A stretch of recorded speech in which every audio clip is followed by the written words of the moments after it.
Hello everyone. Uh, this video is for the revision of Indian polity. Today we will cover important topic that is known as a schedule. ठीक है, आप इसको schedule schedule दोनों भी pronounce कर सकते हैं. This video is going for the revision as well as the prelims plus mains perspective. ठीक है, प्रीलिम्स के अकॉर्डिंग हम इसे रट तो लेते हैं कि शेड्यूल 1 में क्या है, शेड्यूल 2 में क्या है और शेड्यूल 3 में क्या है, but we never analyse what's going to be happen अगर ये चीज़ है तो, एंड क्या सॉल्यूशंस इसके साथ साथ दी गई है. तो हम थोड़ा सा मेंस पर्सपेक्टिव के साथ साथ इसे पढ़ेंगे, दोनों चीज़ कवर अप हो जाएगा हमारा. तो लेट्स स्टार्ट.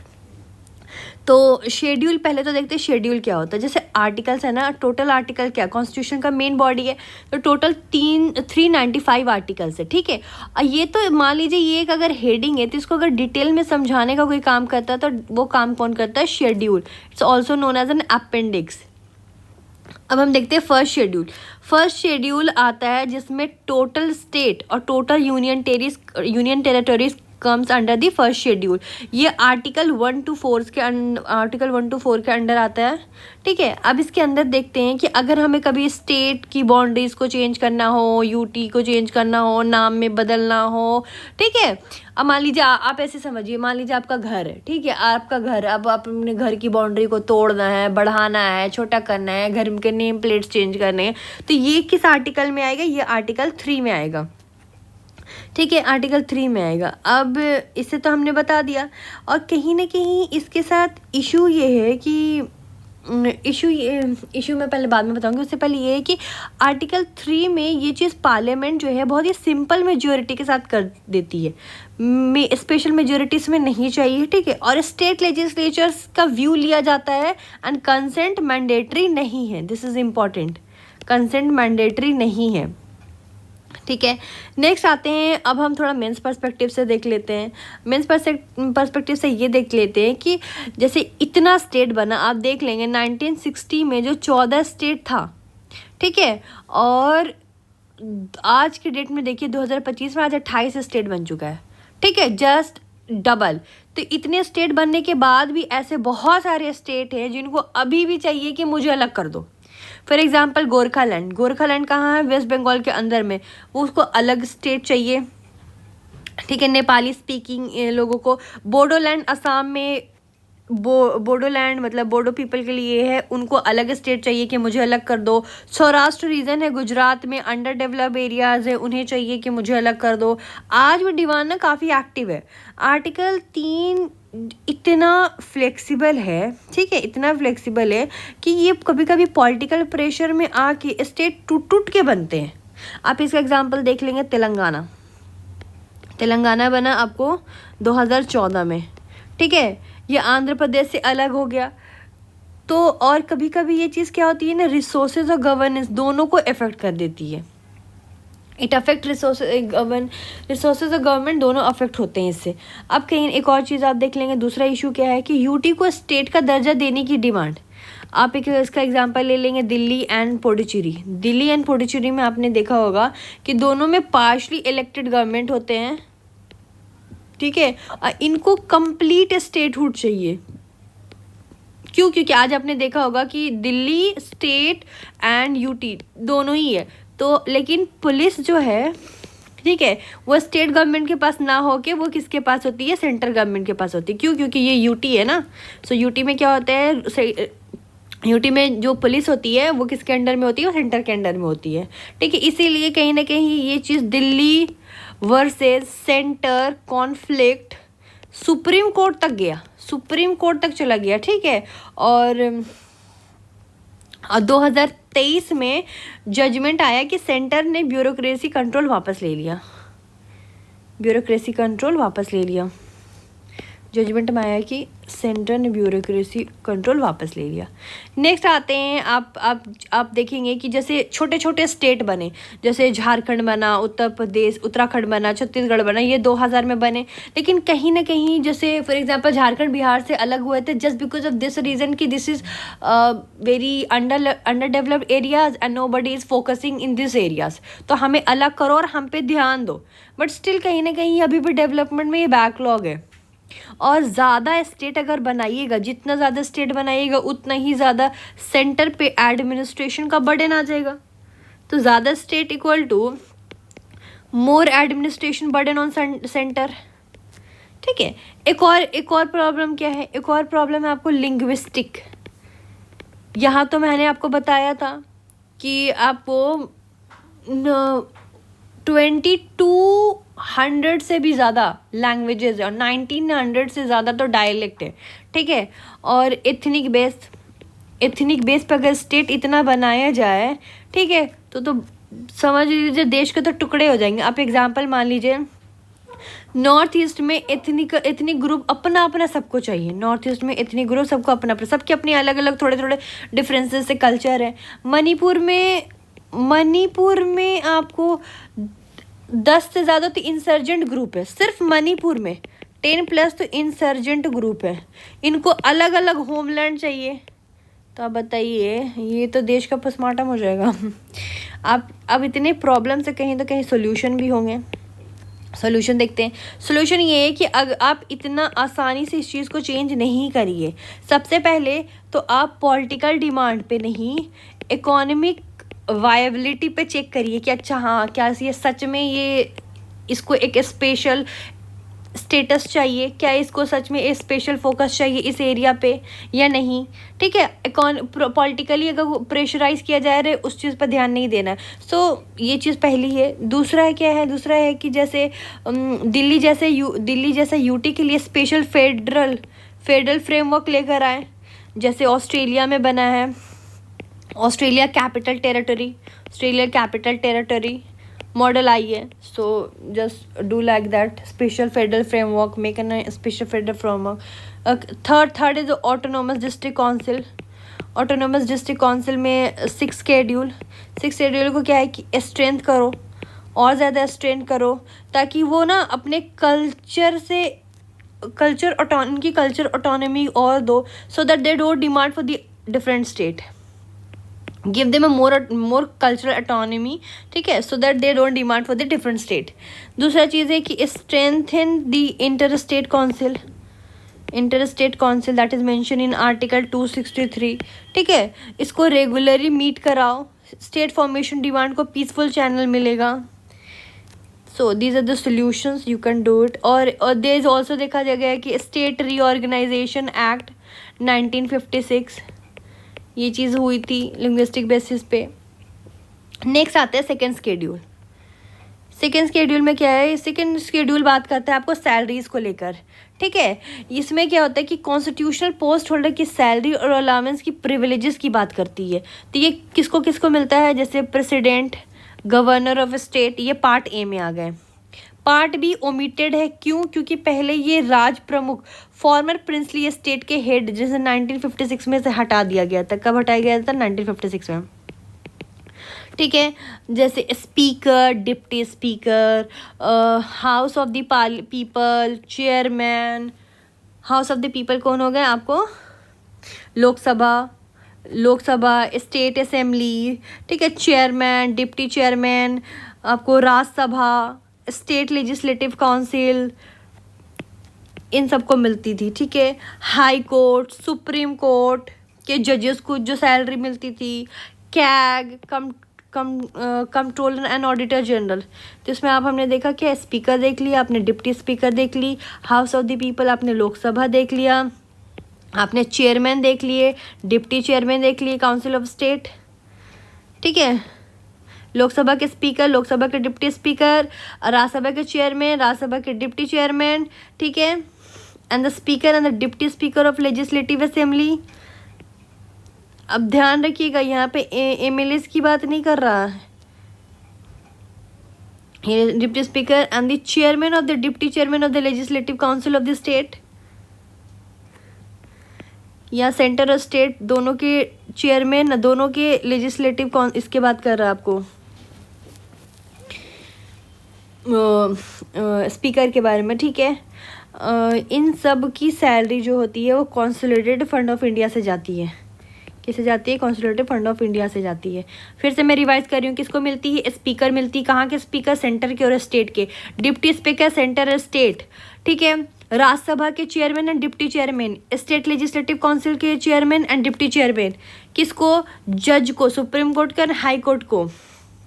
प्रोविजन में president and governor of the state, CAG, इन सबको मिलती है, ठीक है। इनकी कहाँ से जाती है salary? Constitutive fund of India से जाती है, ठीक है। पार्लियामेंट वोट नहीं करती है ताकि इंडिपेंडेंस इनकी बनी रहे, इंडिपेंडेंस इनकी बने रहे।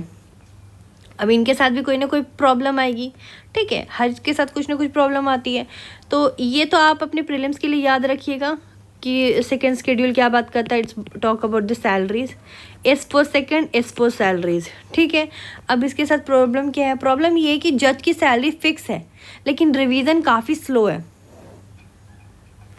अगर सुप्रीम कोर्ट और हाई कोर्ट की जज की अगर ग्लोबली कंपेयर करें तो सैलरीज आर वेरी लेस, ठीक है।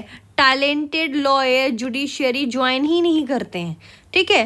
प्राइवेट प्रैक्टिस वो ज़्यादा करते हैं so that they can earn more money. आप अगर डाटा के साथ देखेंगे तो जुडिशियल वैकेंसी जो है 30% है अक्रॉस हाई कोर्ट, ठीक है। 2024 का डाटा के हिसाब से बता रही हूँ, ओनली 30% वैकेंसीज। दूसरे इश्यूज़ क्या है इसके? दूसरे इश्यूज़ है कि गवर्नर को ऑफिस इंक्रीजिंगली कंट्रोवर्शियल, गवर्नर हमेशा कंट्रोवर्सी में रहता है, इंक्रीज कंट्रोवर्सी। इसमें देखेंगे कि गवर्नर की सैलरी, प्रिविलेजेस ये फिक्स्ड है, ठीक है। अब लेकिन इनकी जो पावर है ना वो एम्बिग्यूअस है, एम्बिग्यूअस है। रिसेंट केस में आप देख लेंगे तमिलनाडु, केरला, तेलंगाना के गवर्नर बिल रोक के रखता है महीनों तक। क्यों? क्योंकि उनको सेंटर के पास भेजना होता है, ठीक है। तो इसीलिए ये अलग ही चलती है। आपको Raj Bhavan versus elected government conflict peak पे है, हमेशा रहती है। आप एक और इश्यूज देखेंगे, आपको कैग की independence versus executive pressure.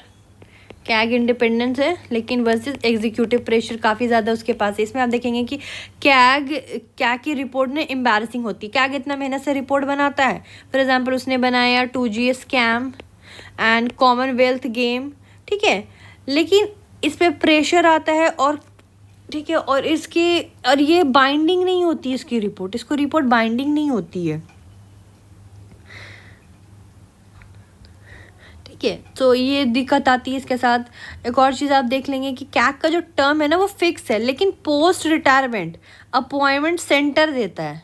Post retirement appointment कौन देता है? सेंटर देता है। तो ये कॉन्फ्लिक्ट ऑफ इंटरेस्ट के अंदर आ गया। एक और प्रॉब्लम क्या है कि जो ओमिटेड हो चुके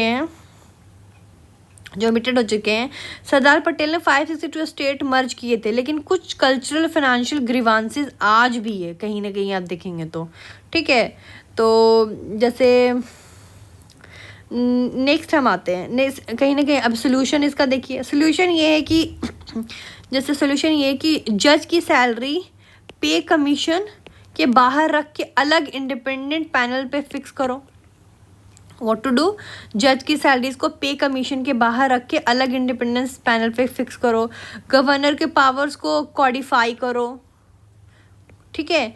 कितना टाइम में बिल साइन करेंगे वो, रिटर्न करेंगे वो, ठीक है, ये कॉन्स्टिट्यूशन में क्लियरली लिखा है, ठीक है। खास करके किसकी मेंशन करो? सरकारिया कमीशन रिकमेंडेशन इम्प्लीमेंट करो। तो पहला सॉल्यूशन आपने देखा होगा कि जज की जो सैलरीज है पे कमीशन के बाहर रख के अलग इंडिपेंडेंट पैनल से फिक्स करो। दूसरी है कि जो गवर्नर है ना उसकी पावर को कॉडिफाई करो। तीसरी है कि कैग का post retirement cooling period mandatory करो। 2 साल तक कोई गवर्नमेंट अपॉइंट नहीं है, ठीक है। नेक्स्ट है कि ऑल इंडिया जुडिशियल सर्विस बनाओ। लॉ कमीशन ने रिकमेंड किया है जिसे जुडिशरी में टैलेंट अट्रैक्ट करने के लिए, so just made it all India judicial service. ये चीज़ें हैं। थर्ड शेड्यूल क्या? थर्ड शेड्यूल ओथ की बात करता है, oath and affirmation. Third schedule बात करता है ओथ एंड अफर्मेशन, ठीक है। आप इसको ऐसे याद कर सकते हैं कि पहले तो हम देखते हैं कि कौन कौन ओथ ले सकता है। तो सबसे पहले ले सकते हैं हम ओथ यूनियन मिनिस्टर आ गए, ठीक है। उसके बाद पार्लियामेंट्री कैंडिडेट आ गए इलेक्शन से पहले, पार्लियामेंट्री कैंडिडेट। फिर एमपीज आ गए इलेक्शन होने के बाद। उसके बाद आ गए supreme court and high court के जज, ठीक है। फिर स्टेट मिनिस्टर आ गए एंड एमएलएज, ये सारे लोग आ गए जो ओथ ले सकते हैं। लेकिन प्रेसिडेंट का ओथ जो है ना वो आर्टिकल 60 में मेंशन है, प्रेसिडेंट का ओथ आर्टिकल 16 में मेंशन है, ठीक है। अब प्राइम मिनिस्टर का ओथ शेड्यूल से ही आता है, तो ये आ जाएगा आपको एमपीज़ के अंदर।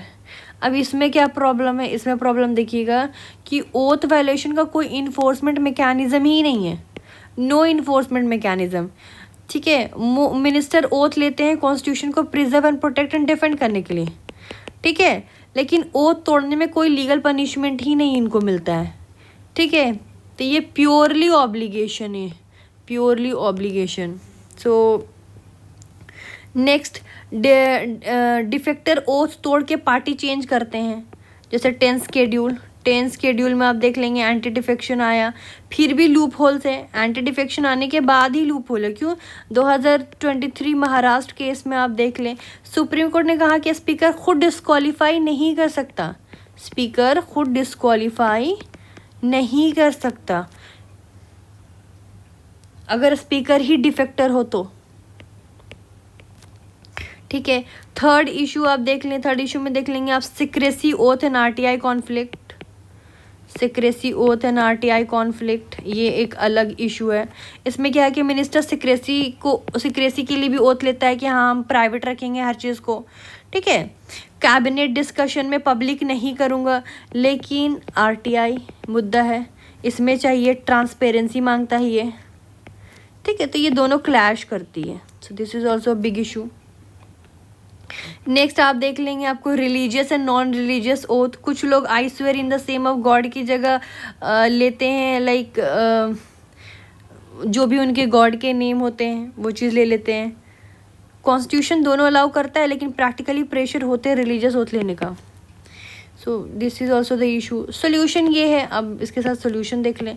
सोल्यूशन ये है कि ओथ वायलेशन पे स्टैट्यूटरी पेनल्टी डिफाइन करो, स्टैट्यूटरी पेनल्टी, एक सज़ा इनके लिए भी बनानी चाहिए, ठीक है।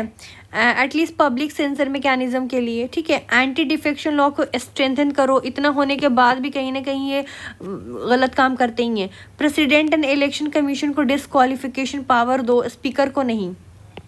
प्रेसिडेंट एंड इलेक्शन कमीशन को डिस्क्वालिफिकेशन पावर दो। आप हमेशा देखिए, आपने पढ़ा होगा कि डिस्क्वालिफिकेशन पावर लास्ट में कौन डिसाइड करता है, तो ये डिसाइड करने वाले कौन होते हैं? स्पीकर, और स्पीकर उसी पार्टी के होते हैं। और कहीं ना कहीं अगर ये डिफेक्टर हो तो भी प्रॉब्लम की बात है। तो इसको ये करो, आरटीआई और सिक्रेसी ओथ का बैलेंस करो, जैसे कैबिनेट डिलिब्रेशन 20 साल बाद पब्लिक हो सकती है, UK model, this is UK model. जैसे मैं आपको बताती हूँ इसको कैसे कर रहा है। ओथ सेरेमनी को ब्रॉडकास्ट करो, ओथ सेरेमनी को क्या करो? ब्रॉडकास्ट करो, पब्लिक अकाउंटेबिलिटी बढ़ेगी अगर ये लोगों के सामने करेंगे। सो ब्रॉडकास्ट दी ओथ पब्लिक। अब आते हैं फोर्थ शेड्यूल। फोर्थ शेड्यूल बात करता है allocation of seat in the council of state. Rajya Sabha में सीट के एलोकेशन पर यह बात करती है कि हर स्टेट और यूटी को कितनी सीट मिलनी चाहिए, ठीक है। जैसे टोटल 245 सीट है, ठीक है, जिसमें 233 इलेक्ट होकर आते हैं और 12 जिसको प्रेसिडेंट चुनती है, ठीक है। ये राज्यसभा का बात कर रही हूँ मैं, राज्यसभा के सीट की बात कर रही हूँ। तो सीट पॉपुलेशन प्लस रिप्रेजेंटेशन के हिसाब से, जैसे यूपी में 31 सीट है सबसे ज़्यादा, उसी तरीके से आप गोवा में देख लेंगे, मिज़ोरम में देख लेंगे, सिक्किम में देख लेंगे, तो एक सीट है। क्यों? क्योंकि वो पॉपुलेशन के बेसिस पे चुन के आती है। अब प्रॉब्लम देखते हैं, इसके साथ भी प्रॉब्लम क्या है? इसके साथ प्रॉब्लम ये है कि small state over represented, large state under represented. इसका मतलब होगा जैसे सिक्किम में 7 लाख पॉपुलेशन है तो 1 सीट है, और यूपी में 24 करोड़ है तो 31 सीट है। पर कैपिटल रिप्रेजेंटेशन बहुत अनइक्वल है, तो ये फेडरल इम्बैलेंस को जनरेट करता है, ठीक है। नेक्स्ट आते हैं आपको राज्यसभा। राज्यसभा स्टेट का हाउस है, ठीक है। राज्यसभा कहीं ना कहीं स्टेट का हाउस, राज्यसभा स्टेट का हाउस कहीं ना कहीं ये प्रैक्टिकली रहा ही नहीं। कहते हैं कि ये स्टेट इनको चुन के वहाँ ऊपर भेजते हैं ताकि ये बैलेंस कर सकें, स्टेट की बातें वहाँ तक पहुँचा सके, लेकिन ये प्रैक्टिकली रहा ही नहीं। ओरिजिनली राज्यसभा स्टेट को इंटरेस्ट प्रोटेक्ट करने के लिए बना था, ठीक है। ओरिजिनली ये क्यों बना था कि स्टेट की इंटरेस्ट को प्रोटेक्ट करे, लेकिन अभी मेंबर अपने स्टेट की नहीं अपनी पार्टी को करते हैं। That is known as a party whip, party whip, ठीक है। ये स्टेट इंटरेस्ट को ओवरराइड कर रहा, ओवरराइडिंग द स्टेट इंटरेस्ट।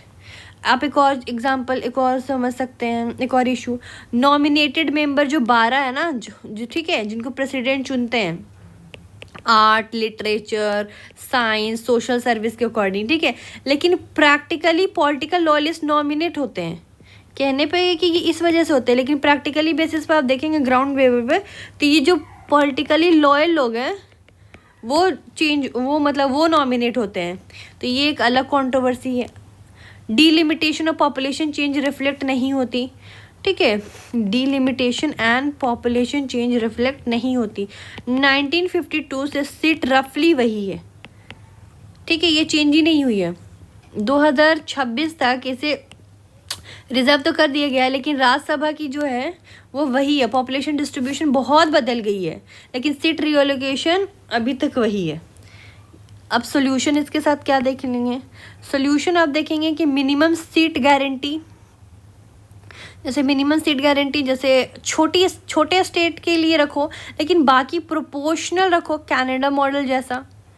तो आप इसे कह सकते हैं मिनिमम सीट गारंटी। छोटे स्टेट के लिए रखो, लेकिन बाकी को तो प्रोपोर्शनल में रखो। This is a Canada model, ठीक है। नेक्स्ट आते हैं आपको state legislature binding resolution.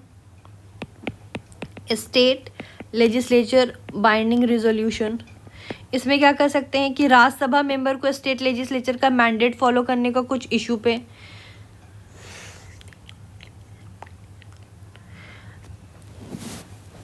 Next आते हैं आपको जैसे जो नॉमिनेटेड मेंबर होते हैं, जो पॉलिटिकल लॉयल चुना रहे हैं, तो नॉमिनेटेड मेंबर के लिए transparent criteria and parliamentary committee approval दो कि हाँ चलो इन्होंने अप्रूव किया तभी जाके चुनाएंगे, इसको मैंडेटरी करो। डिलिमिटेशन कमीशन को राज्यसभा सीट भी रिव्यू करने का मैंडेट दो। सिर्फ लोकसभा नहीं, राज्यसभा की सीट को भी रिव्यू करने का मैंडेट दो। सो हमने सोल्यूशन में पहला क्या देखा? पहला ये देखा कि मिनिमम सीट गारंटी करो छोटे स्टेट को, but give them in a proportional level to the other state. This is based on the Canada model, ठीक है। सेकंड क्या है कि स्टेट लेजिस्लेशन को बाइंडिंग रेजोल्यूशन मिलेगा, ठीक है। राज्यसभा मेंबर को स्टेट लेजिस्लेचर का मैंडेट फॉलो करने को ये चीज़ लाओ, ठीक है। थर्ड क्या कर सकते हो आप कि नॉमिनेटेड मेंबर है ना, उन्हें डायरेक्टली नॉमिनेट नहीं किया जाओ, just bring them in a transparent criteria and in a parliamentary committee approval. And delimitation को राज्यसभा के सीट पे भी करो। Now we will see the fifth schedule. Fifth schedule बात करता है आपको administration control of schedule areas and schedule tribe, ठीक है।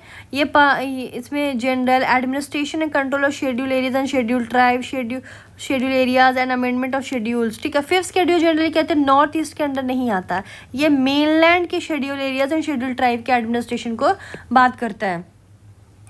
इसमें हम देखते हैं, ठीक है, इसमें क्या है ना कि की फीचर क्या है कि TSC tribal advisory council, TSC हर फिफ्थ शेड्यूल स्टेट में TSC बनती है, जिसमें 3/4 मेंबर जो होते हैं ना वो ST के होने चाहिए, ठीक है। और ये गवर्नर से डायरेक्टली कनेक्टेड होते हैं, गवर्नर से दे directly connected with the government, ठीक है। स्टेट कौन कौन सी स्टेट इसके अंदर कवर्ड, जैसे आंध्र प्रदेश, छत्तीसगढ़, गुजरात, हिमाचल प्रदेश, झारखंड, मध्य प्रदेश, महाराष्ट्र, उड़ीसा, राजस्थान एंड तेलंगाना।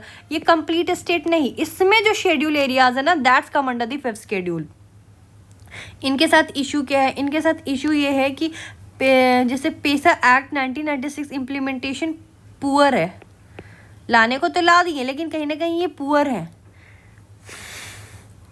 जैसे आपको एग्जांपल बताती हूँ, जैसे panchayat extension to schedule areas act ने ग्राम सभा को पावरफुल बनाना चाहिए था ट्राइबल एरिया में, लेकिन स्टेट ने कंप्लायंट लॉज ही नहीं बनाए हैं। ग्राम सभा को कंसेंट लैंड एक्वाइजेशन में बाईपास होता है, जैसे नीलगिरी केस 2013 एक एग्जांपल है, ग्राम सभा कंसेंट लैंड एक्वाइजेशन में बाईपास होते हैं। दूसरा है mining versus tribal right conflict, हमेशा चलती है, आप हमेशा देखेंगे इन सब चीज़ में माइनिंग पे सबसे ज़्यादा, क्योंकि these are the mineral rich areas. तो फॉरेस्ट राइट एक्ट आया इनके लिए 2006 एंड LARR एक्ट आया 2013, लेकिन ये कभी इनकी इन्फोर्समेंट भी वीक है। ट्राइबल डिस्प्लेसमेंट आज भी कंटिन्यूस चल रहा है। अब एक और थर्ड प्रॉब्लम देखेंगे, लेफ्ट विंग एक्सट्रीमिज़म। ठीक है, इस एरिया में काफ़ी ज़्यादा स्ट्रॉन्ग होल्ड इनकी है। ठीक है, और जैसे मॉइस्ट प्रॉब्लम, आप एक और चीज़ देख लेंगे कि एक और प्रॉब्लम आप देखेंगे, गवर्नर की डिस्क्रिशनरी पावर काफ़ी ज़्यादा चलती है, अकाउंटेबिलिटी का कोई सवाल ही नहीं उनका। 5th शेड्यूल में गवर्नर को बहुत पावर दी गई है, इनको पावर दी गई कि स्टेट लॉज और सेंट्रल लॉज को ये डायरेक्टली यहाँ ये कर सकते हैं, इम्प्लीमेंट कर सकते हैं, लेकिन प्रेसिडेंट से पूछनी पड़ेगी। एक और चीज़ है प्रॉब्लम, TSC जो है ना, आपको क्या बोलते हैं, TSC की रिकमेंडेशन एडवाइजरी है, बाइंडिंग नहीं। अब इनके लिए सॉल्यूशन आप देख लीजिए, सॉल्यूशन क्या कर सकते हैं आप, सॉल्यूशन ये कर सकते हैं कि सॉल्यूशन ये कि पैसा जो लेकर आए हो उसको इम्प्लीमेंट के लिए सेंट्रल मॉनिटरिंग मैकेनिज्म लेकर आओ, सेंट्रल मॉनिटरिंग मैकेनिज्म बनाओ। स्टेट कॉम्प्लायंस रिपोर्ट पार्लियामेंट में आए, bring the state compliance report into the parliament. Next क्या कर सकते हो आप, tribal impact assessment, tribal impact assessment. ठीक है, मैंडेटरी करो for the every infrastructure project in the 5th schedule, जैसे इन्वायरमेंट इम्पैक्ट असेसमेंट आया। ठीक है, नेक्स्ट आप क्या कर सकते हैं कि लेफ्ट विंग एरियाज़ में ट्राइबल डेवलपमेंट अथॉरिटीज़ को रियल फाइनेंशियल पावर दो। किसको पावर दो? ट्राइबल डेवलपमेंट अथॉरिटीज़ को। ठीक है, इसको don't just make an advisory body. Next क्या कर सकते हैं आप कि TSC को रिकमेंडेशन, TSC के रिकमेंडेशन को एक्सप्लेन करो, इनको बाइंडिंग बनाओ। जैसे मैंने पहले ऊपर में बताया था ना कि इनकी रिकमेंडेशन, इनके एडवाइस को रिजेक्ट भी कर दिया जाता है, so just make them binding. ये सारी चीज़ें हैं। 6th शेड्यूल किसके लिए? नॉर्थ ईस्ट के लिए। 6th शेड्यूल बहुत इंपॉर्टेंट, आप इसमें देखेंगे इसमें सिर्फ 4 लोगों को मिला है, इसको आप ऐसे याद कर सकते हैं, ATM। ठीक है, असम, त्रिपुरा, मिज़ोरम, मेघालय। ठीक है, 5th शेड्यूल से डिफरेंसेस है यहाँ, क्योंकि वहाँ जैसे ट्राइबल ऑटोनोमस काउंसिल मिली थी ना, यहाँ मिली ऑटोनोमस डिस्ट्रिक्ट काउंसिल।